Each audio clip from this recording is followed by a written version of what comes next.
In just 5 minutes, Karoline Leavitt was handcuffed in open court, and Judge Travers thought he'd taught her a lesson. But what he didn't know was that Jasmine Crockett was already holding a federal emergency stay. A snowstorm outside, a biased courtroom inside, and one black attorney ready to expose the entire system. What made a federal judge walk out in silence, with no one clapping and no one following? Stay with us. This is a story worth every second of your time. Snow blanketed the city like a white sheet over something dying. It didn't swirl. It stabbed.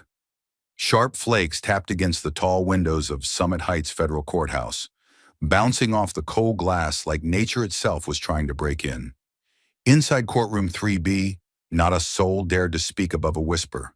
But in the middle of that frozen silence, one figure stood still, rooted like a monument refusing to bow. Karoline Leavitt. Her heels were planted, her spine perfectly straight, and her eyes locked on the bench ahead. She wasn't nervous. She was defiant, but not out of pride, out of principle. She had come here to testify about falsified job loss data tied to a federal report. But it was clear from the first 5 minutes, this wasn't going to be a fair hearing. Judge Malcolm Travers had made that obvious. Every time Karoline tried to explain the regional disparities in the labor numbers, he cut her off. Once when she quoted the Bureau of Regional Analytics, again when she brought up a peer-reviewed paper that contradicted the state's position. His tone wasn't neutral. It was loaded, condescending, polished but poisonous, like a man trying to dress his personal bias in the robe of the law. Twice he reminded her to stay within scope, but the scope, it seemed, only applied to her. When the state's witness had drifted off topic earlier, Travers hadn't said a word. It wasn't justice. It was theater, and Karoline was the outsider who hadn't received the script. Then it happened. Travers leaned forward with the kind of silence that screams control. He adjusted his glasses like a man preparing to strike. "Miss Leavitt," he said slowly, "this is your final warning. Another interruption or off-topic statement, and I will hold you in contempt of court." The words were ice, the message was fire. Everyone in the room knew what he meant. Sit down, stay quiet, or pay the price. But Karoline didn't flinch. Her voice was calm, almost frightening in its steadiness. "Your Honor," she said, "I'm not here to play by broken rules. I'm here to tell the truth. If that truth offends this court, then maybe this court is the one in contempt." The silence that followed was not the respectful kind. It was the kind that comes just before something explodes. A young reporter gasped. A woman in the gallery dropped her notebook. Even the bailiff looked up, unsure of what would happen next. Travers didn't raise his voice. He didn't need to. He just grabbed his gavel and brought it down with a single brutal strike. Bang! "Enough! Bailiff, take her into custody. She is in contempt of court." The command was sharp, final, absolute. But something strange happened. No one moved. For 2 full seconds, the courtroom was paralyzed. The court reporter had stopped typing mid-sentence. The junior attorney for the prosecution actually dropped his legal pad. It was as if time itself had paused to process the insanity of what had just been said. Arresting a witness, mid-testimony, for refusing to be silenced? Even in a courtroom known for heavy-handed judges, this was beyond the pale. It wasn't law, it was punishment. And still, Karoline didn't react. She didn't cry. She didn't protest. She didn't even ask why. She just turned, slowly, and brought her hands behind her back, palms open, wrists together. The bailiff hesitated again, this time visibly unsettled. He looked at Judge Travers as if to confirm the order, but the judge didn't meet his eyes. He looked straight ahead, jaw tight. And so, with hands that had never shaken this much before, the bailiff snapped cold steel around Karoline's wrists. The sound of the cuffs locking echoed like gunshots. The air seemed to vanish from the room. Karoline stood, back to the crowd, arms bound, but head held higher than anyone else in that room. Her silence wasn't defeat. It was resistance. Powerful, unbending. The kind of silence that says more than 100 speeches ever could. Because everyone there, every lawyer, every clerk, every journalist, realized at that moment this wasn't about contempt of court. It was about control. It was about silencing someone who dared to say what others wouldn't. And in choosing to stand tall in shackles, Karoline had just exposed the entire charade. Justice wasn't blind today, it had blinked. And everyone saw it. No one dared to move. Karoline Leavitt stood with her wrists bound, cuffed in front of the gallery like a criminal. Her posture was straight, chin high, eyes unblinking, but the symbolism was undeniable. She hadn't just been silenced. She'd been displayed. A warning, a public lesson carved in steel. The courtroom didn't breathe. It watched. And then, from the row just behind the defense table, a chair shifted. It wasn't loud. It wasn't dramatic. But it carried weight like thunder on marble. A shadow stood, quiet but commanding. Jasmine Crockett rose from her seat like a woman answering a calling, not a cue. There was no hesitation, no second-guessing, no glance toward co-counsel. Just movement, controlled, intentional, and anchored in decades of knowing exactly when to strike. She was known, not in the celebrity sense, but in the kind of way that echoes behind closed doors. The kind of lawyer judges warned each other about over private lunches. The kind of strategist who didn't come to play defense. She came to rewrite the game. Former senior legal advisor to the White House, a woman who had argued before the circuit courts in 6 states, a reputation built not on volume, but accuracy, timing, and unshakable nerve. And now she was standing, centered in a courtroom where the rules had been bent so far they were already snapping. Her voice cut through the room like a scalpel. Your Honor, the defense objects. Every syllable was deliberate, cold, clean. The kind of tone that doesn't ask for the room, it takes it. This arrest is in direct violation of federal order. An emergency stay was signed and filed this morning at 9:42 a.m. by Judge Aaron Halverson, U.S. District Court. This courtroom is currently acting outside its jurisdiction. She didn't look angry. She didn't look afraid. She looked like a wall of black glass, impenetrable, polished, and unforgiving. Her hands stayed at her sides. Her voice didn't rise, but everything else in the room did. Tension, eyes, heart rates. Judge Travers sat stiff behind the bench. His fingers dug into the wood as he leaned forward, a tremor barely restrained in his neck. He didn't even attempt diplomacy. He went straight to denial. This court has not received such a filing, he snapped. If no stay appears in the docket, it holds no weight here. This hearing will continue, under my discretion. He said discretion like a weapon. Jasmine didn't flinch. She didn't answer with words at first. She moved. From the side of her briefcase, she withdrew a large white envelope. Thick, stiff, sealed with a crimson stamp of the U.S. District Court and the unmistakable emblem of federal urgency. Her nails, trimmed square and clean, barely made a sound as she opened the fastener. She didn't hand the document to the judge. She walked forward, heels clicking like a metronome for measured destruction, and handed it directly to the court clerk. That act alone rewrote the hierarchy of the room. Gasps didn't erupt, but heads turned, eyebrows lifted. Because in a room where the judge reigned like an emperor, Jasmine had just bypassed him entirely. It wasn't rebellion. It was protocol, weaponized with lethal precision. Travers watched, his face stone, but his eyes betrayed him. They flickered, hesitated, calculated. The control was slipping, and he knew it. The clerk received the envelope with both hands, as if accepting a sacred relic. He opened it carefully, eyes scanning the front page once, then again. Silence tightened its grip on every row of the gallery. Karoline hadn't moved. The bailiff, still standing beside her, glanced back at the judge, waiting. The clerk's lips parted slowly. Your Honor, he said, voice cautious but unmistakable. This is an active federal order. Emergency stay 447B, filed and signed at 9:42 a.m. by Judge Halverson. Time-stamped, electronically logged. It's binding. He paused. His eyes flicked upward. Sir, it overrides the contempt action issued here. The blow didn't land like a slap. It landed like a slow crack in the floor beneath Trevor's feet. He didn't respond. His mouth tightened. His shoulders didn't fall, but something in them slouched just enough to show the damage. He wasn't used to being contradicted, and he definitely wasn't used to being overruled. Jasmine held her position, a pillar of absolute stillness. She didn't gloat. didn't smile.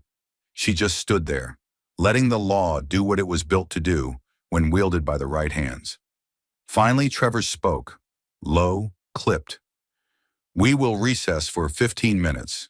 No apology, no acknowledgement, just retreat." And then he vanished behind the chamber door like a man escaping a fire he'd set himself.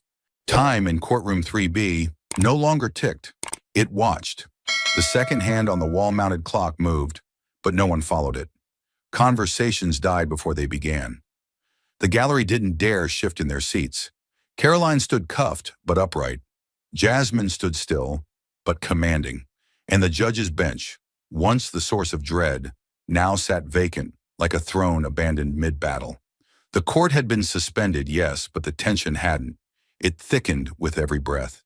The kind of silence you only hear when something irreversible has happened.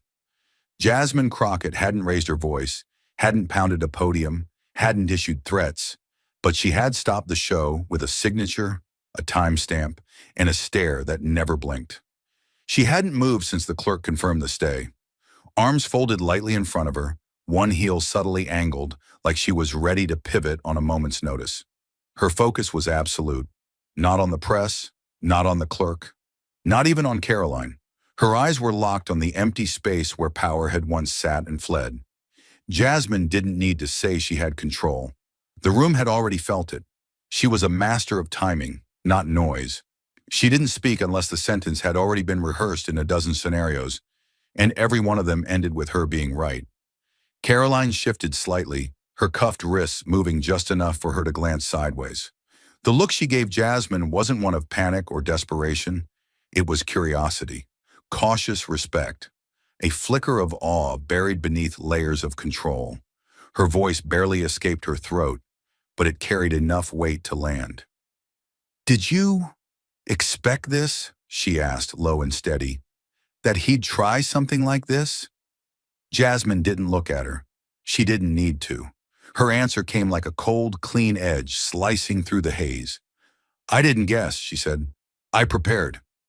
3 words, flat, unemotional, and yet they vibrated like thunder in the bones of anyone within earshot. It wasn't just confidence, it was certainty forged from experience. Jasmine hadn't hoped this might happen. She had calculated that it could, and that made all the difference. It's why the envelope had already been signed, why the document had already been filed, why she hadn't flinched when Travers flexed his authority, because she knew his bluff would collapse under the weight of real law. The bailiff, still standing beside Karoline, shifted uneasily. He hadn't removed the cuffs yet. No order had been given, but the delay wasn't about protocol anymore. It was about fear. No one wanted to make the wrong move now, not with the room balanced on Jasmine's next step. Even the clerk stayed motionless, the emergency stay still on the desk in front of him, like a relic too sacred to touch twice. And above, far above, through a narrow pane of tinted bulletproof glass, a single man watched the room unfold like an open file. His eyes tracked movement, not dialogue. His ears registered tone, not content. His face was still, unreadable. He had no badge on display, no uniform, just a federal tablet resting on his lap, a stylus between his fingers, and a government-issued ID card tucked inside a side pocket that read, Judicial Oversight Division, Office of Internal Review. He wasn't just observing, he was documenting everything. He'd seen the moment Trevor slammed his gavel, ordering a woman cuffed for speaking. He'd seen the silence that followed. He'd seen the fear, not in the defendant, but in the officials. And then, most importantly, he'd seen Jasmine Crockett stand up and flip the momentum with surgical control. He'd tapped a digital marker at 10:03 a.m., logging the precise second she handed the stay to the clerk. He tapped again when Travers fled the room. He noted posture, vocal tone, deviation from procedural standard. He logged the judge's reaction, the room's delay in executing or reversing the detainment order, and the body language of the defense counsel. But most of all, he wrote one phrase in the private comment section of his log. Subject Jasmine Crockett. No observable errors. Tactical execution under duress. Exemplary.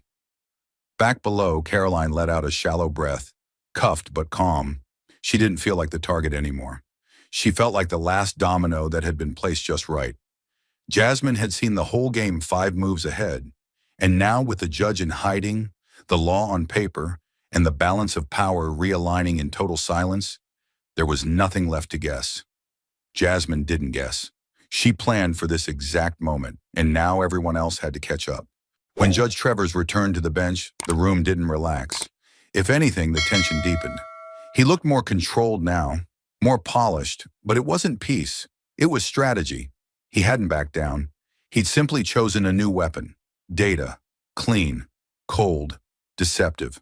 He cleared his throat and announced, "We'll proceed with evidentiary testimony. The state may call its witness."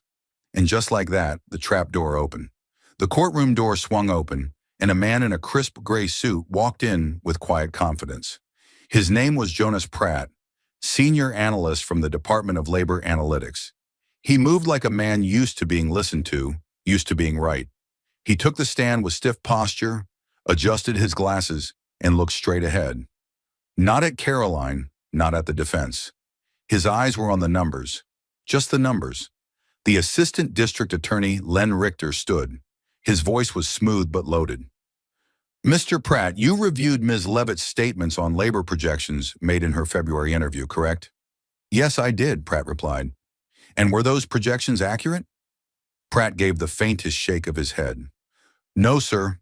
Specifically, her estimate of job losses in the energy sector was exaggerated by around 38% compared to our federal baseline." The courtroom stirred. A few eyebrows lifted. A whisper floated from the gallery. Karoline didn't move, but the damage was being planted, one figure at a time. Richter stepped forward. "Would you say this misrepresentation could impact public understanding or policy discussions?" "Yes," Pratt said firmly. "The scale of the difference could distort public debate." That was the line they wanted, distort public debate. It was subtle but dangerous. But across the aisle, Karoline's defense lawyer stood up. He wasn't shaking, because he had Jasmine Crockett's playbook in his hand. She had prepared every line of questioning, every counterpoint, every citation. The folder in front of him was color-coded, tabbed, and backed by 3 weeks of midnight war room sessions with Jasmine. He didn't speak quickly. He didn't need to. "Mr. Pratt," he said calmly, "are you aware of which data sources Ms. Leavitt used for her projections?" Pratt paused. "No, I am not." "Could her numbers have come from regional or private sources?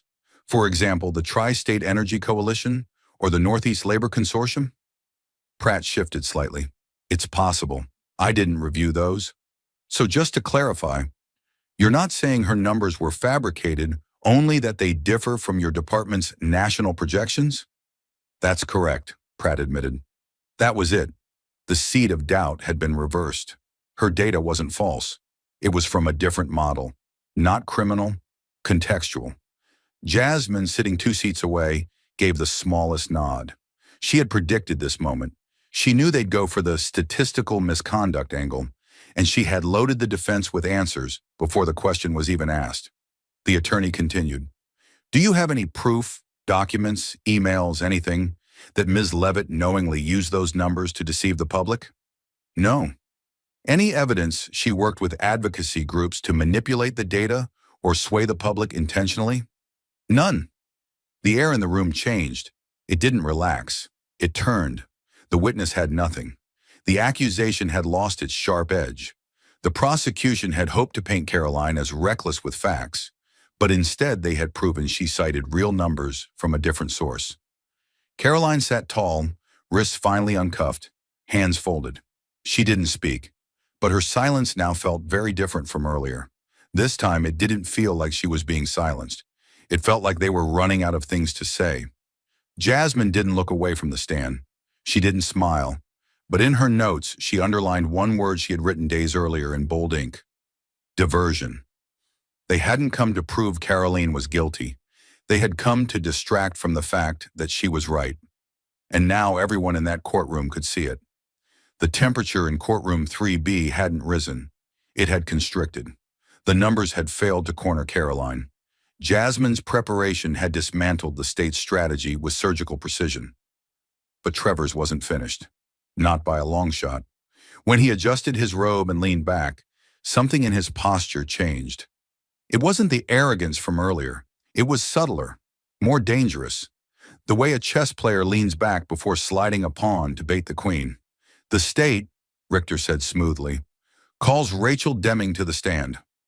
Heads turned. A young woman stepped forward, pale, nervous, early 30s. She clutched a silver bracelet as she walked, her steps careful, her eyes darting toward the gallery. She wasn't a political figure. She wasn't a lawyer. She was a producer, the junior staffer from the television network that had hosted Karoline's February interview. Karoline's eyes narrowed. Jasmine didn't blink. The trap had just opened. Deming was sworn in. She adjusted the mic with shaking fingers. Her voice, when it came, was soft, almost uncertain. "I was on set for Ms. Leavitt's interview," she said. "I coordinated camera angles and pre-show briefing." Richter nodded, hands folded behind his back like a school teacher walking a student toward a mistake. "Were you included in any pre-interview communication with Ms. Leavitt's team?"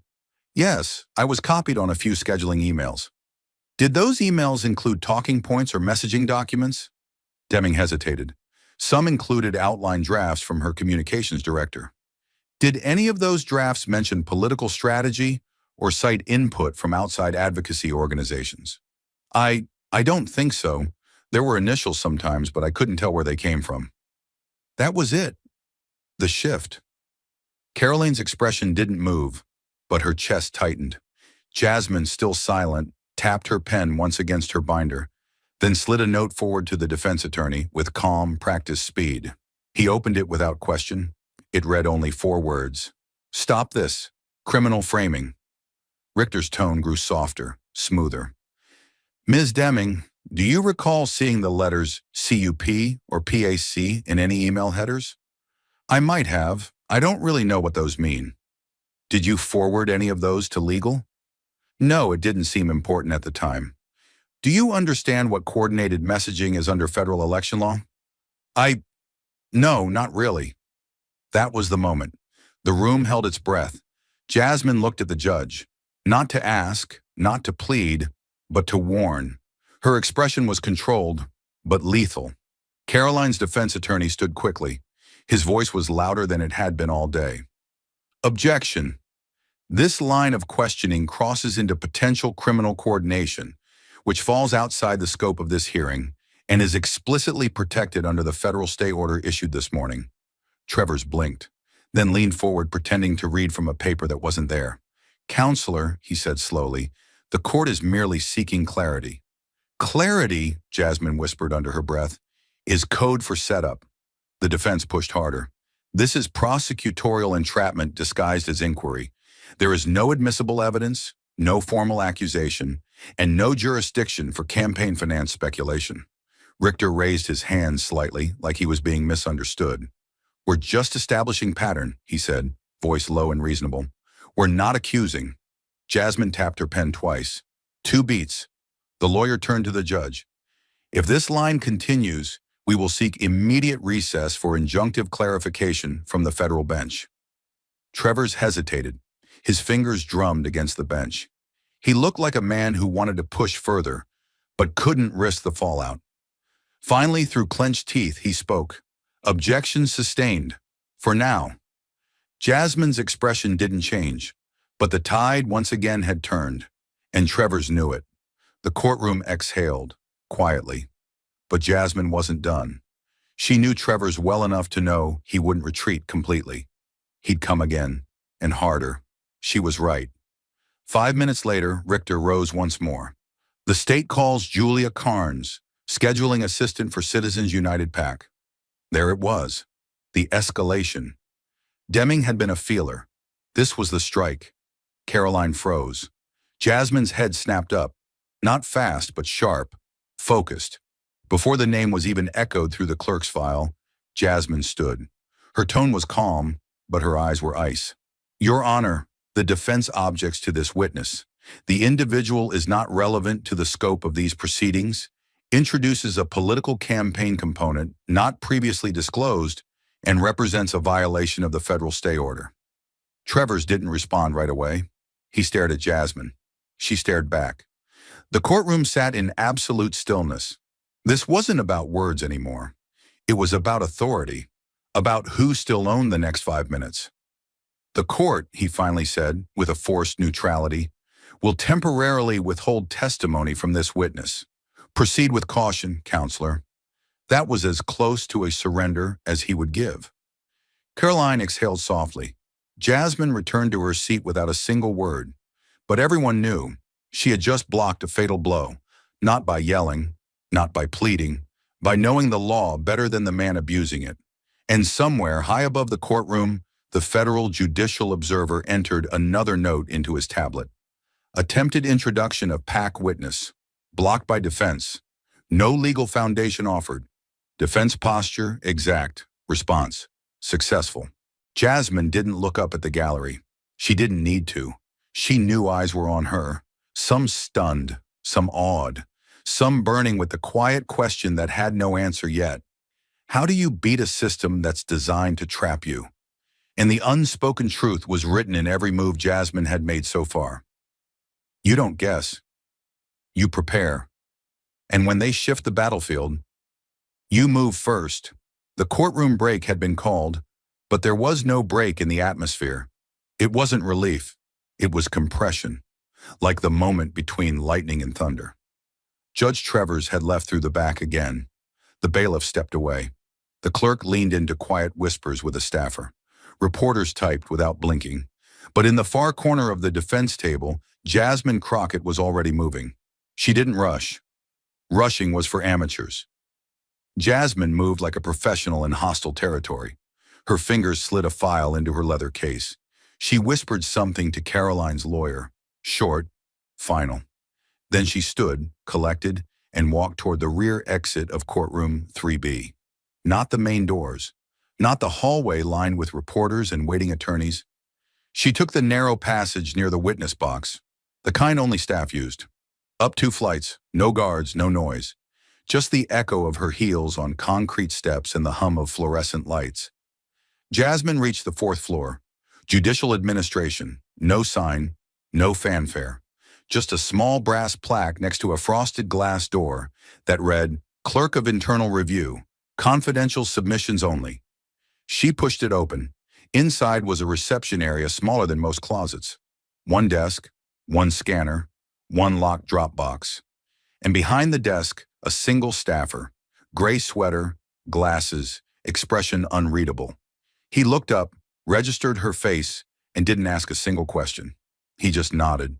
Jasmine placed a slim red envelope on the desk. The envelope wasn't thick, but its weight wasn't measured in pages. It was measured in consequences. She spoke quietly. No emotion. Ethics complaint, filed under judicial misconduct, emergency classification, immediate review requested. The staffer slid the envelope across a scanner, stamped it with a numbered seal, and placed it in the steel tray behind him. No small talk, no handshake, just procedure, cold, clean, and permanent. The form was short, 5 pages, but every word inside had been chosen with surgical intent. The front page listed the subject, Travers, Malcolm, Summit Heights Federal Court, docket 2024 CR 1109 inside. A signed affidavit from Jasmine citing procedural violations during the contempt ruling. A time-stamped transcript of Travers's order to detain Karoline, including the moment he overrode standard process. A certified audio recording captured by Jasmine's own device. Legal under federal rules, given she was a party of counsel. The voice was unmistakable. Travers barking the contempt order in direct contradiction to due process. A breakdown of at least 4 instances of bias. One-sided objections allowed, one-sided warnings issued, and evidence suppressed only from the defense. A federal court docket printout showing the emergency stay filed before Karoline's arrest, with Travers's actions time-stamped after. The final page was a legal summary, requesting emergency panel review, grounds for immediate administrative response, recommending temporary suspension pending inquiry. The clerk handed her a stamped copy of the submission receipt. Jasmine didn't look at it. She didn't thank him. She turned, heels sharp against tile, and walked out, the same way she came in. Quiet, cold, focused. Down the stairs, back into the noise of the courthouse. The moment she re-entered the main corridor, a staffer for the defense caught sight of her. But Jasmine held up a hand before he could speak. She wasn't ready to talk. Not yet. Not until the fuse had been set. Back inside courtroom 3B, people were beginning to reassemble. Karoline was seated. Her wrists were now free, her blazer rebuttoned. But her eyes searched for Jasmine. The second she saw her returning through the side door, a question formed, but Jasmine gave a subtle shake of the head. Not here, not yet. She took her seat, opened her binder, didn't speak. But deep under the bench, Judge Travers had no idea that the ground beneath him had already shifted. He had walked out of that courtroom thinking he'd simply lost a round. He didn't know a complaint had already been filed, that a sealed envelope now sat inside a federal tray on the 4th floor, tagged for emergency review, that within hours a 3-person oversight panel would receive a notification, that his voice, the gavel, the authority, had been recorded and submitted as evidence of misconduct. Travers didn't know he was walking back into a room where his past 10 minutes had been turned into his own indictment. Above courtroom 3B, the Oversight Division's federal monitor tapped a new note into his tablet. Confirmed administrative filing against presiding judge. Subject unaware. Continue silent observation. And Jasmine, she didn't even look up. She knew this game too well. Sometimes justice isn't loud. Sometimes it's filed quietly while the judge thinks he's still in control. And sometimes that's the most powerful strike of all. The courtroom had filled again, but it wasn't the same room it had been an hour ago. Gone was the illusion of authority. Gone was the veneer of neutrality. What remained was a thin shell of formality, walls lined with people who had seen too much to pretend they were just observers anymore. The judge's bench sat like a spotlighted stage, and yet when Malcolm Travers returned, it wasn't with power. It was with performance. His steps were too slow, his eyes too careful. His voice, when it came, was polished but hollow.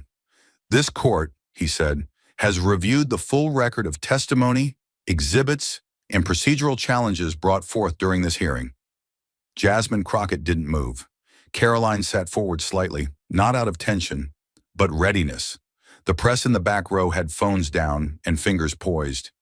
Everyone in the room could feel it. This wasn't justice being read, it was legacy damage control. Travers continued. In light of the evidence, this court finds that no deliberate misrepresentation occurred in the statements made by Ms. Leavitt regarding regional labor projections. He didn't say innocent. He didn't say cleared. He said nothing happened, like the past 2 days had just occurred without purpose or impact. Jasmine's expression didn't flicker, but Karoline's pulse surged. This court will therefore not pursue sanctions or disciplinary actions at this time. A wave of breath passed through the room, but no one exhaled fully. It felt like a setup. Too clean, too quiet. Jasmine glanced once at the transcript monitor. She could see it forming, the twist. Travers folded the sheet of paper before him, then opened a second, thinner, less official. However, he added, and there it was, this court must express concern regarding the tone and demeanor observed during Ms. Leavitt's testimony. Respect for courtroom procedure and judicial authority is essential to the integrity of this process. Silence, then stillness.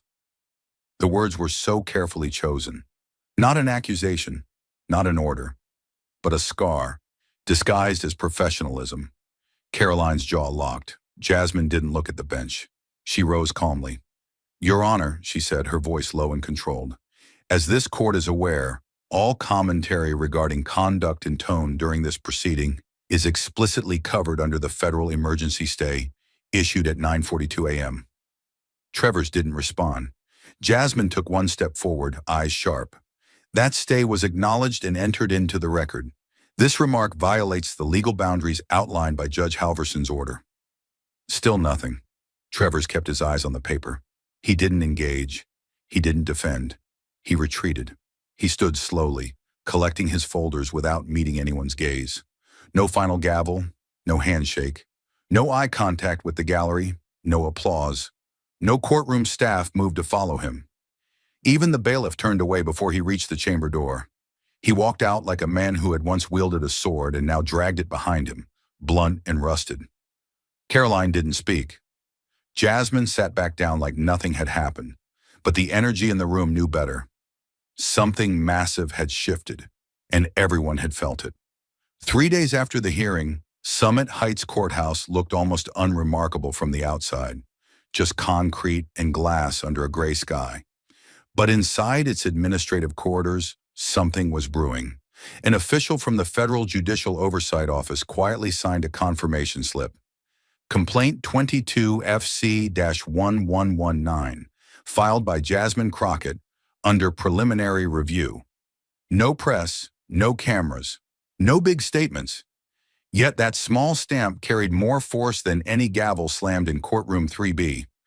Word slipped through the halls that a sensitive review was underway, though nobody dared speak Trevor's name in full.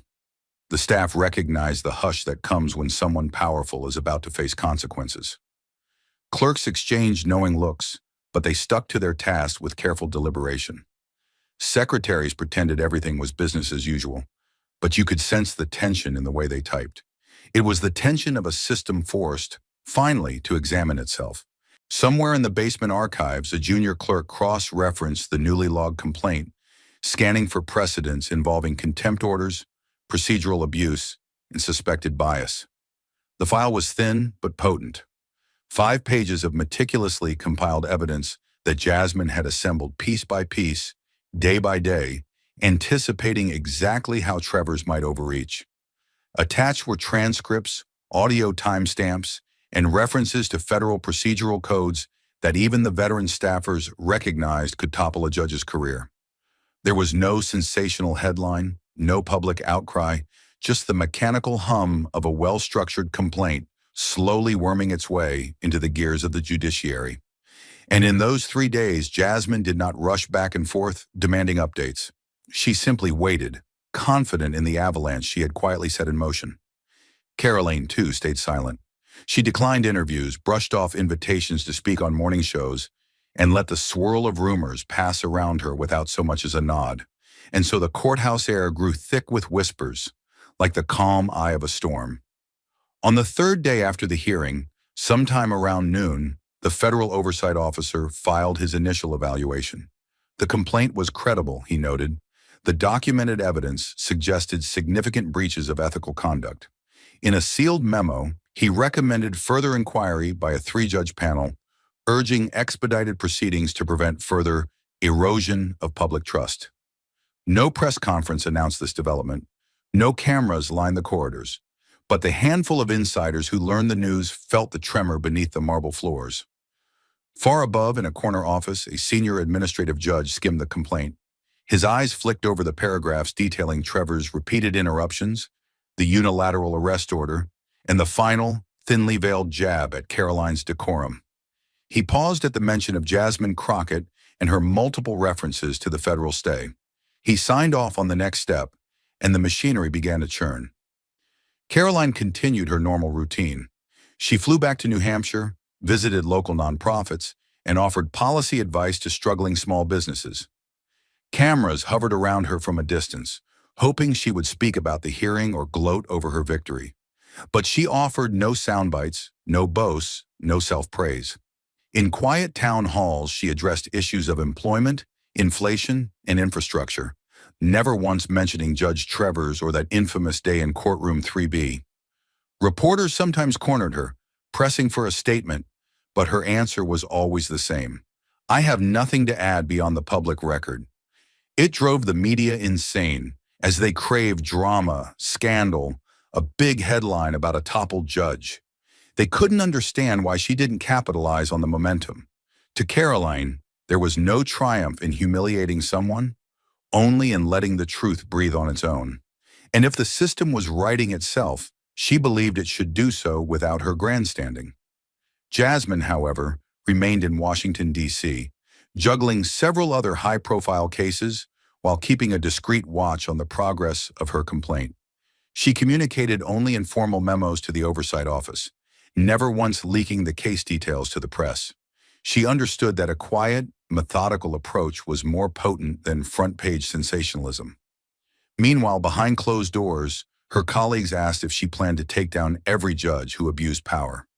She would smile, a small, almost tired smile, and reply, "One at a time, if that's what it takes." There was no triumph in her tone, just purpose. Jasmine believed in the law like a craftsman believes in his tools. It had to be wielded with precision. She had no time for gloating, because gloating didn't fix the system. All that mattered was ensuring that this complaint led to meaningful consequences. 2 weeks slipped by. The complaint remained sealed from public view, but inside the federal judiciary, it moved quickly, like a quiet serpent slithering through corridors of power. Then, late on a Thursday afternoon, a single-page memo arrived on the desk of the chief clerk at Summit Heights. Judge Malcolm Travers had resigned, effective immediately. No press release, no press conference, no farewells or official statements. He simply walked into his chambers, drafted a half-page letter citing personal reasons, and handed it in. By dusk, word had spread to the entire courthouse staff that Travers was gone. The effect was eerie, a sudden vacuum in the place of a man who had once run his court with an iron grip. Journalists scrambled to get a comment from Karoline. They waited outside her New Hampshire office, called her staff relentlessly, and even tried ambushing her at a community event. Yet she said nothing. Not a celebratory word, not a shred of vindication. She simply stated she had no comment on personnel matters within the federal judiciary. Some found her refusal to celebrate perplexing, even disappointing.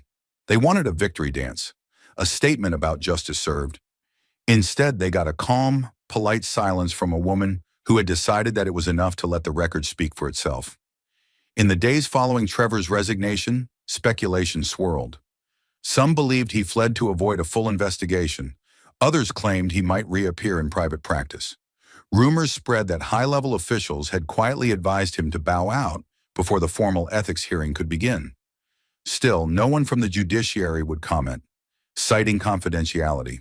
Under normal circumstances, this kind of abrupt departure might trigger a media frenzy, with pundits dissecting every angle. But Karoline's stoic response left little room for sensational spin. Without a protagonist crowing victory or an antagonist lashing out, the story lost its heat in the national spotlight. People wanted drama and public takedowns, but they found only measured statements and sealed documents. Meanwhile, the Federal Oversight Division neither confirmed nor denied the complaint's role in Travers' exit. It was a quiet, surgical resolution.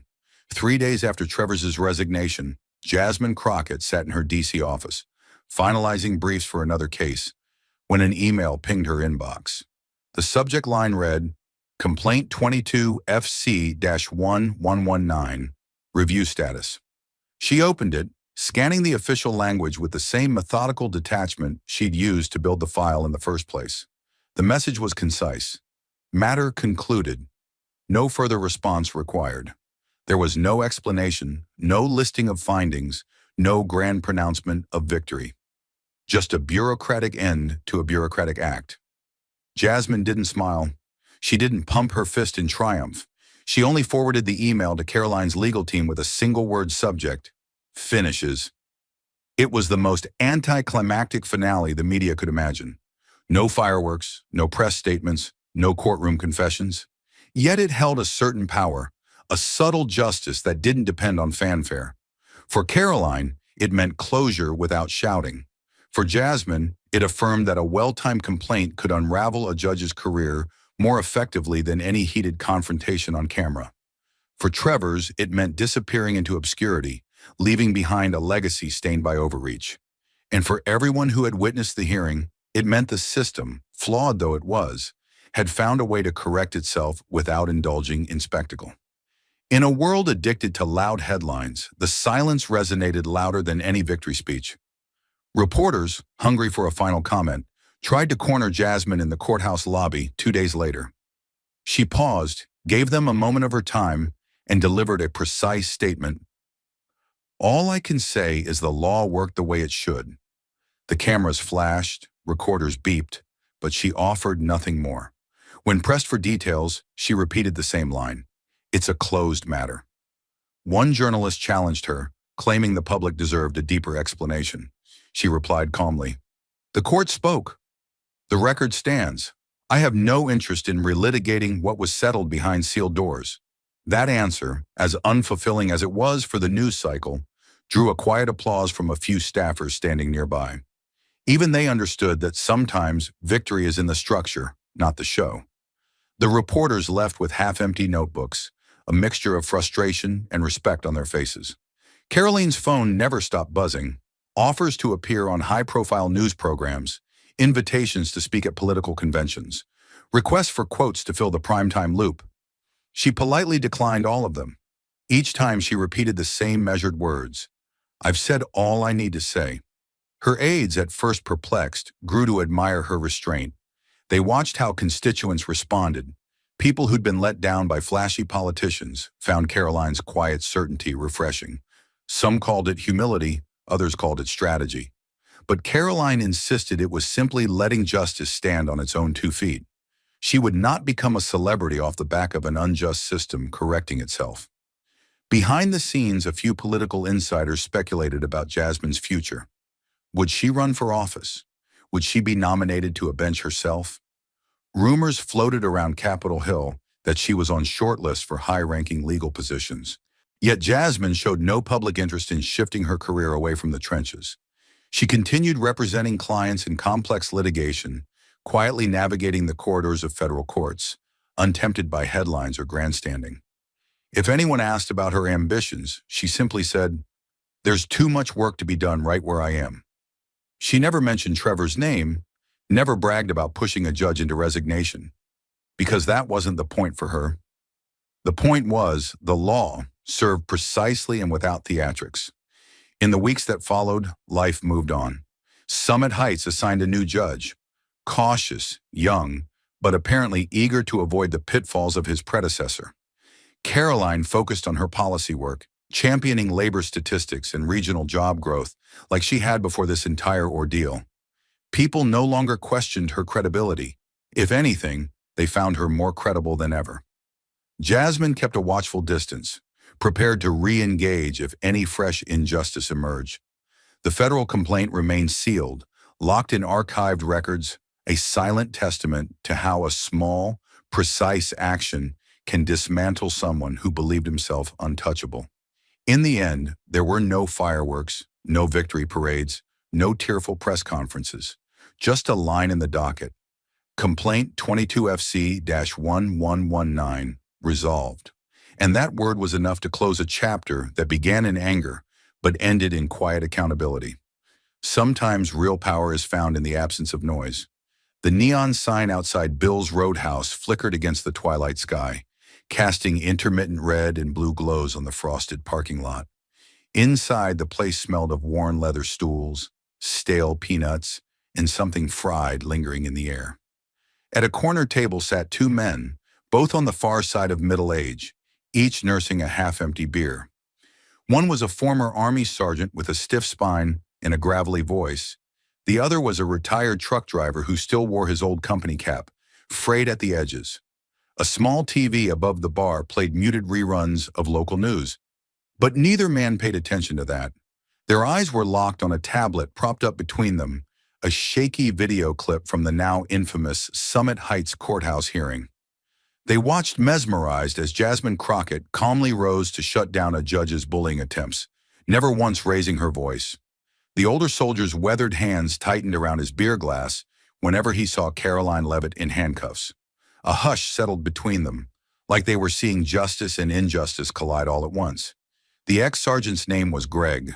He'd done 2 tours overseas, lost a few good friends to roadside bombs, and spent the last decade trying to forget the look of men who abused power just because they could.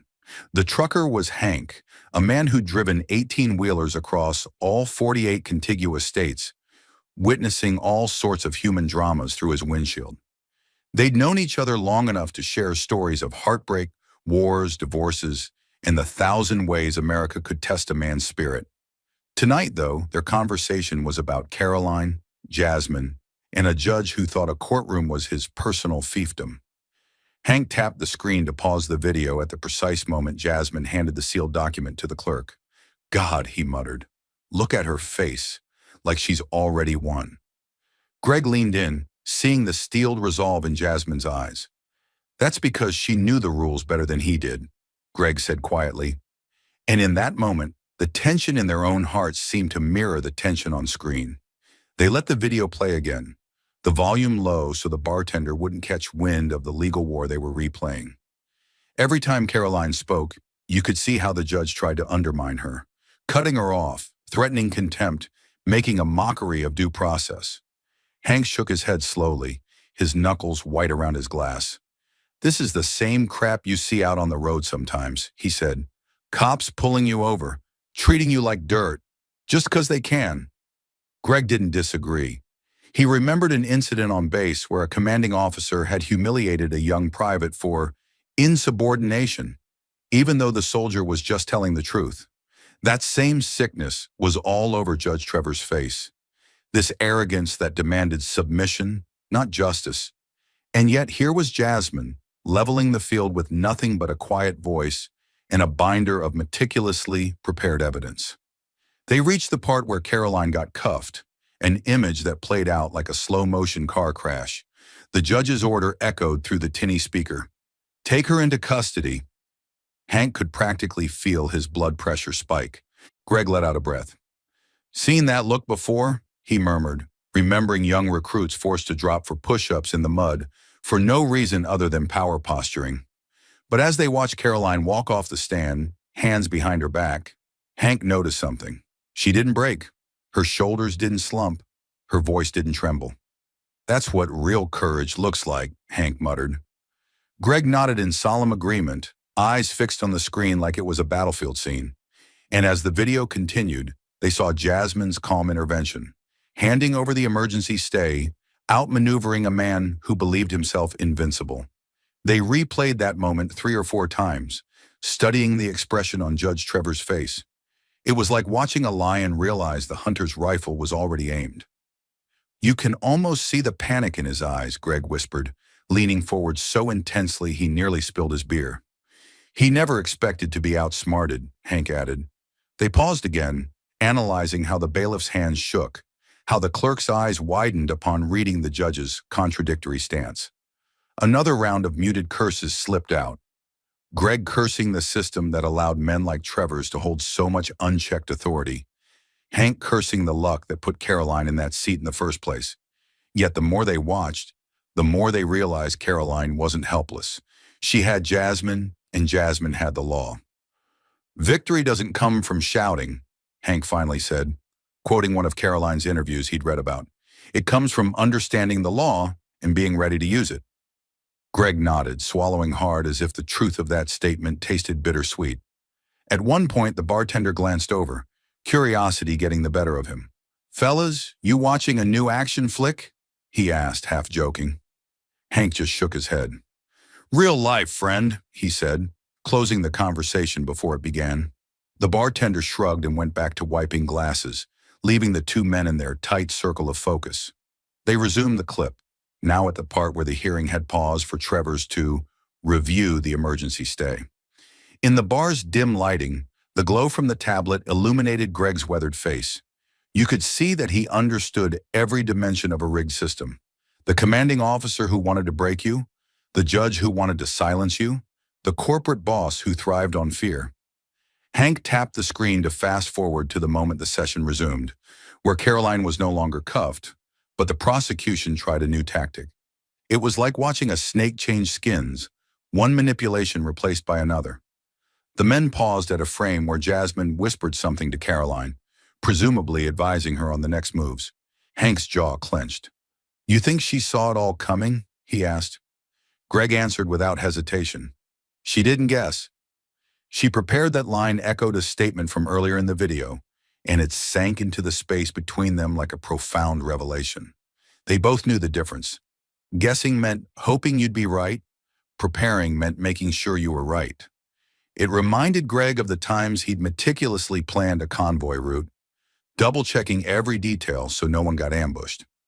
It reminded Hank of the cross-country hauls where you had to plan rest stops, way stations, and traffic patterns to avoid catastrophe.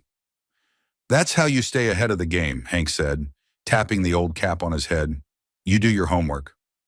Greg let out a slow, thoughtful exhale, acknowledging that sometimes homework was the only armor people had against a broken system. Near the end of the footage, Judge Travers read out the final verdict. No evidence of wrongdoing, no sanctions against Karoline. But then slipped in that patronizing line about her tone. Hank swore under his breath. "What a cheap shot," Greg growled. They watched Karoline's reaction. No rage, no tears, just a quiet resolution that said she wouldn't be dragged into a last-minute fight. And then Jasmine stood, calmly pointing out how that remark fell outside the allowed scope. You could almost see Travers shrinking behind his own bench, refusing to answer, then slinking out the back like a wounded animal. The men replayed that exit 3 times, gleaning every second of the judge's bruised pride. The sense of relief was palpable, but overshadowed by the injustice Karoline had endured. She shouldn't have had to face that in the first place, Hank muttered. Greg silently agreed, finishing his beer with a grim set to his jaw. Over the next hour, they dissected every angle, how the system had tried to bury Karoline, how Jasmine's preparation turned the tables, and how the final insult from Travers exposed his real character. Their conversation swung from frustration to admiration, from cynicism to a spark of hope. Hank started talking about the times he'd been pulled over on false pretense, times no one believed him because the uniform told a different story. Greg recalled how a colonel once threatened to demote him for filing a harassment complaint. These personal scars made them appreciate Karoline's ordeal on a deeper level. She wasn't just fighting for herself, she was fighting for anyone who'd been dismissed under the banner of decorum. The men raised their fresh beers in a muted toast to Karoline's grit and Jasmine's skill. "Still can't believe she didn't want the spotlight after all that," Hank said, shaking his head. Greg responded quietly, "She doesn't need the spotlight. She's got the truth." And in that exchange, they found a strange solace, recognizing that real heroes often move on without fanfare. A televised sports highlight cut through the bar's silence for a moment. A quarterback sacked at the 10-yard line. The bartender turned the volume up briefly, but Greg and Hank barely glanced at the screen. Their minds were still back in that courtroom, replaying every detail, every injustice. The cyclical hum of a neon sign and the distant blare of traffic outside seemed to underscore the tension still crackling in their veins. Hank set his glass down harder than he intended, rattling the ashtray. "You know," he said, voice rough, "if I ever end up in a court, I'd want someone like Jasmine on my side, calm but lethal." Greg half smiled, though there was sorrow in it. "They're rare," he said, "too rare. But that's what it takes to stand up to a rigged system." Hank nodded, letting the unsaid question hover. What if more people stood up like that? Eventually, Greg pulled up the final snippet of the hearing, a shaky phone recording from someone in the gallery capturing Jasmine's last words to Karoline. You could barely hear them.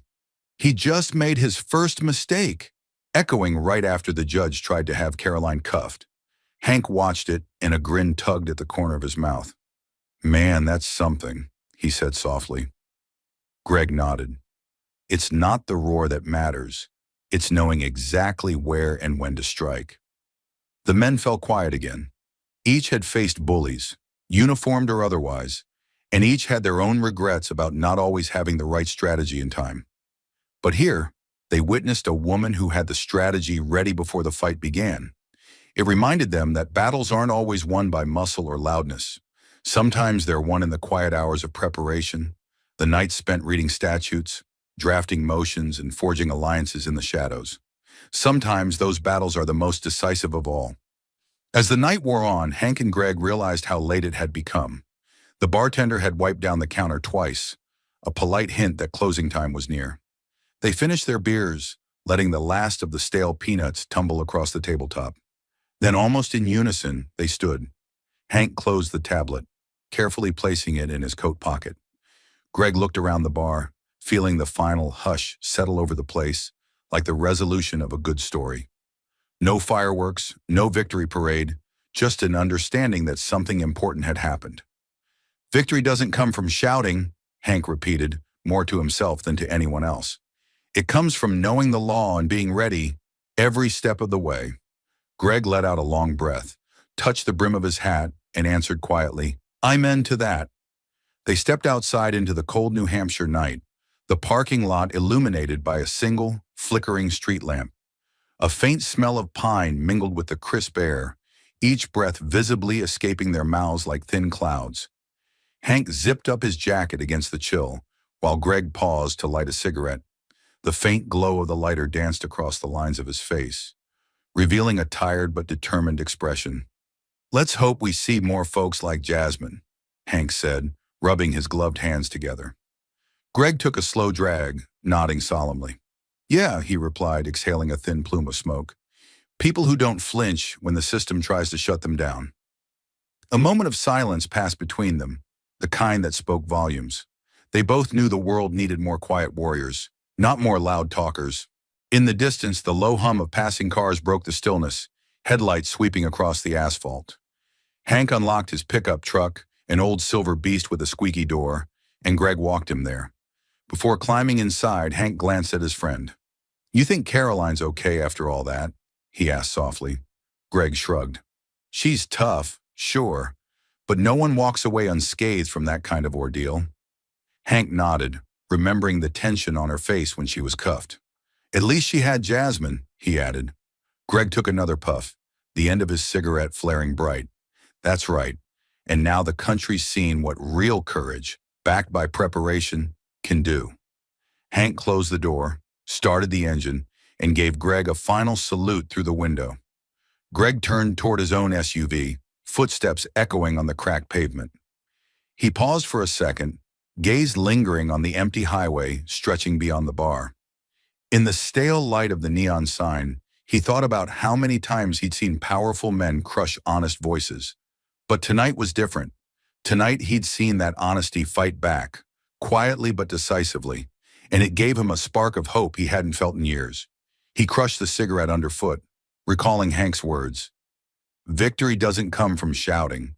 It comes from understanding the law and being prepared." That line echoed in his mind, weaving itself into the memories of every injustice he'd witnessed.